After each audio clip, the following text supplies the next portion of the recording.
Yes. Okay, great. So my name's Astrid. I'm a PhD student with Bob Pickart in the MIT Hui Joint Program, and today I'll talk about observations of a meandering West Greenland current. So just briefly, the West Greenland current is shown in the schematic in orange, and it circulates cyclonically around the Labrador Sea, and it's an important source of heat and fresh water to the interior. And in the Labrador Sea, there have been many modeling and observational studies that indicate sort of four main sources of variability. The first are Erminger rings, which are formed near the topographic constriction of the West Greenland current near 61° north. And they're predominantly anticyclonic, and they travel southwestward across the basin. And they're important for preconditioning and restratification in the interior.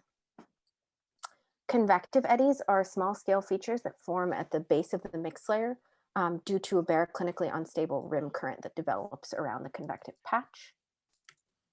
Boundary current eddies are formed all along the West Greenland current and Labrador current. They're small scale surface intensified features, and there's a lot of disagreement in the modeling world about the potential heat flux that these eddies can provide to the interior.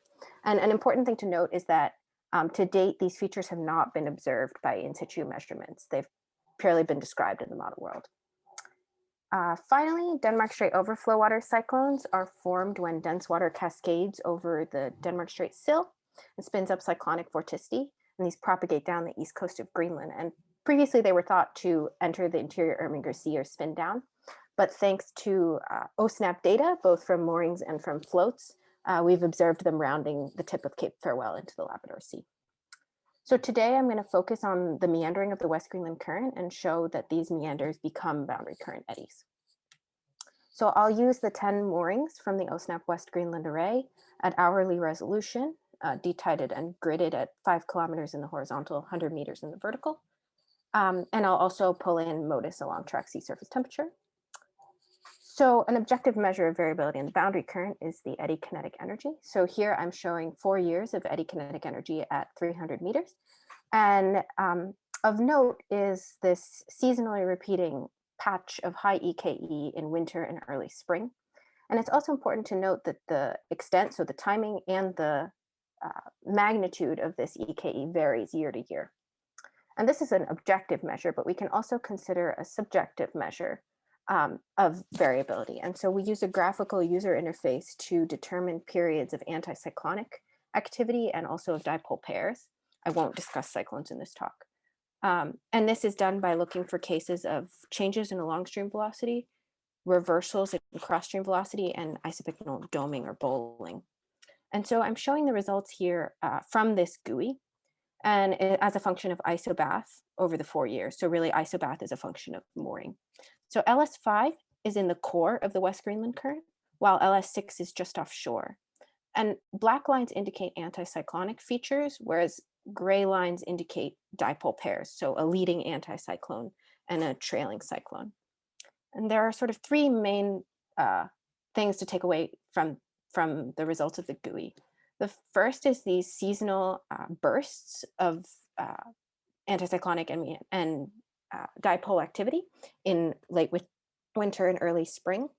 The second is this lack of seasonal enhancement in the first year of deployment, 2015. And the third is that anticyclonic features are predominantly sampled at LS5 in the core of the West Greenland current, whereas dipole pairs are predominantly sampled offshore at LS6.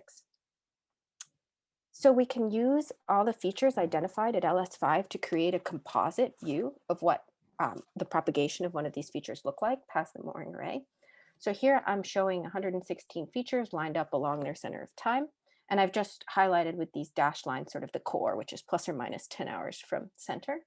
And you can see the bowling of the isopycnals down to roughly 1,000 meters. This is associated with a tendency towards negative relative vorticity in the core and a reduction in the along stream velocity and the expected and necessary reversal in the cross stream velocity from onshore to offshore. We can do the same with the anticyclones observed at LS6, and that's what I'm showing here. So you continue to see the bowling of the isopycnals down to roughly 1,000 meters. We see, instead of a tendency towards negative relative vorticity, we see a tendency towards 0 at the core and an intensification in the along stream velocity and reversal in the cross stream velocity. And while I'm not showing it here, I'll take this moment to just state that the leading anticyclones in dipole pairs observed at LS6 looks just like the composite of the anticyclones, whereas the trailing cyclone has ambient stratification and properties.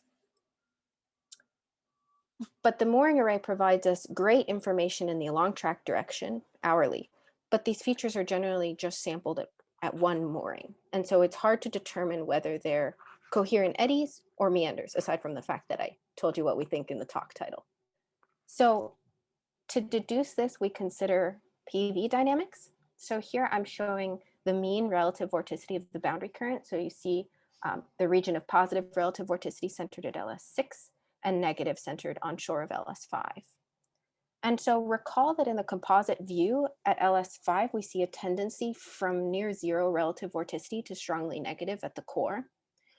Whereas in the composite at LS6, we see a transition from positive outside the eddy to near zero at the core.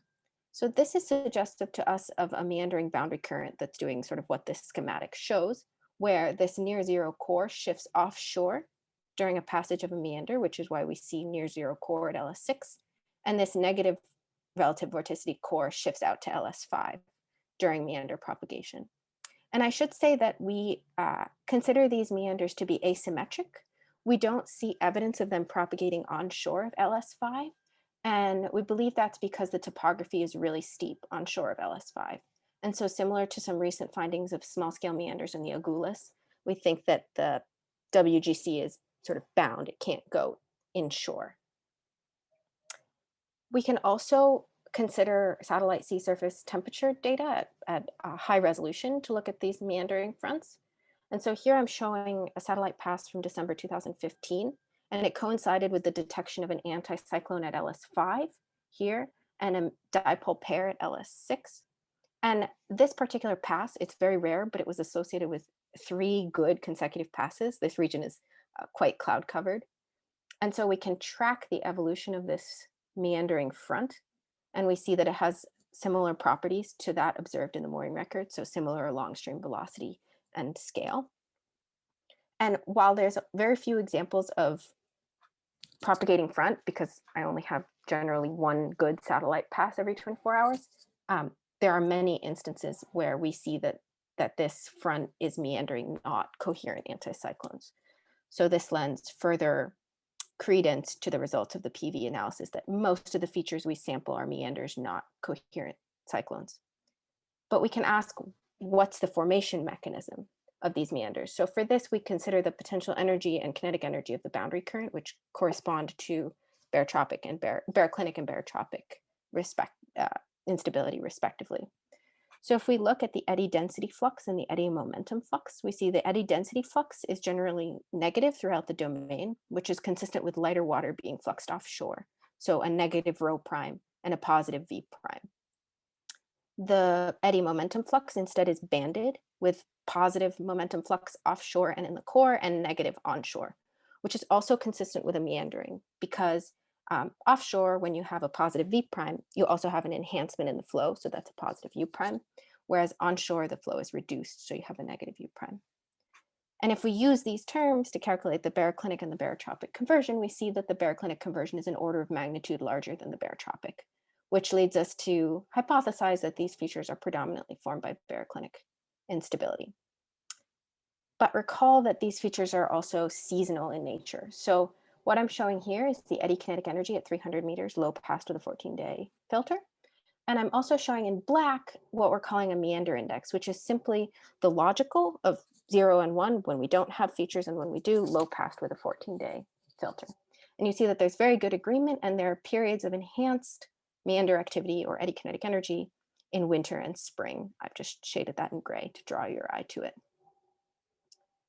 So to explain this, we consider the baroclinic growth rate, which is an approximation of the ED growth rate and relies on the Richardson number, which in turn is a function of stratification and shear. And so you can see that the baroclinic growth rate grows to about 1 to 1.5 per day in most winters, shaded again here, and it's correlated statistically significantly to this meander index. And I'll take this opportunity to point out that the variability in the Richardson number the stratification is an order of magnitude larger than the shear. So it's predominantly driven by stratification changes. So then we can ask what causes the changes in stratification. And for that, we turn to Labrador seawater presence and propagation in the boundary current. So here in blue, I'm showing transport of Labrador seawater, which has increased transport in late winter and spring, consistent with the end of the convective season. Additionally, we see a 1.2 sphere drift increase in Labrador seawater transport over the 4-year record. And that in particular helps explain why early in the deployment, we see less meandering and less eddy kinetic energy. So here, the correlation coefficient in the first 2 years of deployment is actually quite low between the meander index and Labrador seawater transport. Whereas in the latter half of the deployment, it jumps up to 0.51. And we suspect that this is because there's not enough Labrador seawater in the boundary current to destabilize the flow early on and therefore produce meanders. Whereas later we have more Labrador seawater, it's reduced the stratification, and we can trigger more meanders. We also ask what the implications are for the interior. And to do this, I need to assert that of the 123 features we sampled at LS5, 14 of them induced negative alongshore flow at LS4, which would be consistent with a coherent feature passing by the array. So while most of the features we sampled we think are meanders, it's possible that about 10% of them are detached at the point at which they cross OSNAP West Greenland. And so we calculate, following these formulas, the heat content of a coherent feature. And we assume this process is happening all along the West Greenland current and the Labrador current with a linear cooling around the basin. And this provides us an estimate of the total possible heat flux from these features to the interior, which we calculate to be 1.2 gigajoules per meter squared. And we can compare this with the value of Straneo of 1 gigajoule per meter squared per year.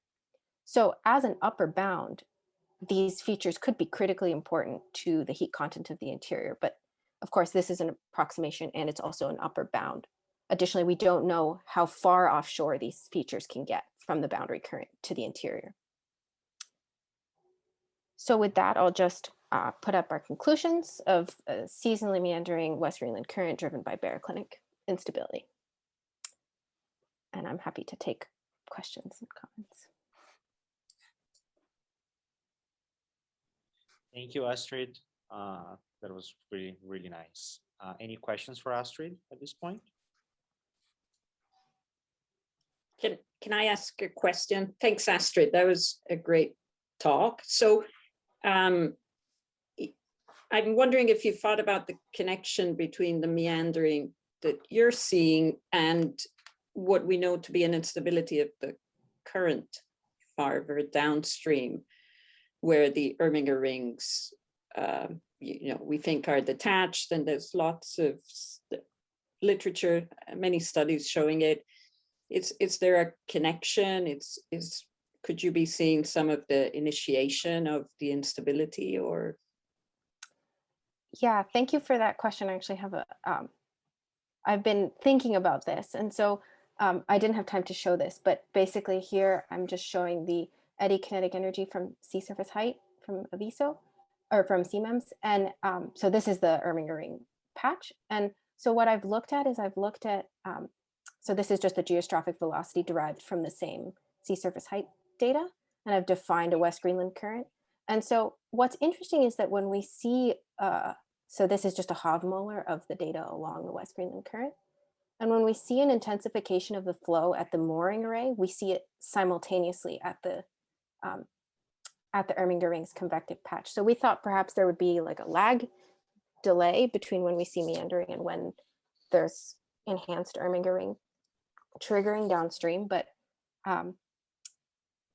to us, it seems like it's happening synchronously. So here I'm just showing the EKE in the box here, and the EKE, the blue line, is derived from the mooring data. And this also shows that they're happening synchronously. There's no lag. So our open question right now, I guess, is could the meanders impinging on the Erminger ring hotspot trigger Erminger ring formation? It's not really, we don't think it's a propagation, but it is possibly a dynamical process at play. That's where our current thinking is. Great, thanks. Any other questions for Astrid?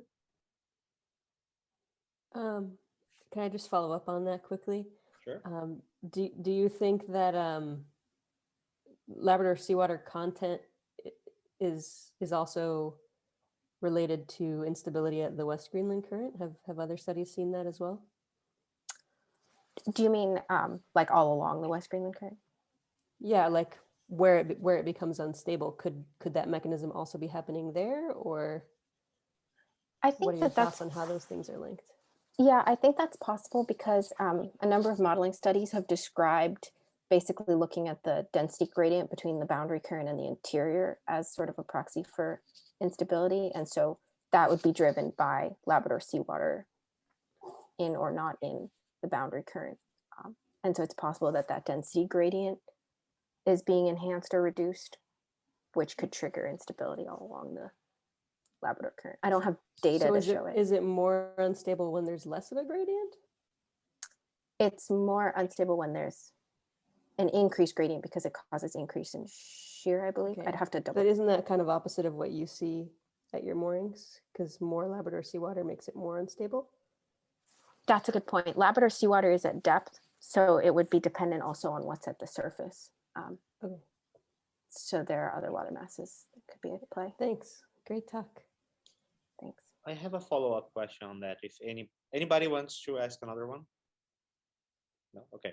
I was thinking you were showing a correlation between Labrador seawater transport, right? Not seawater content within the western boundary.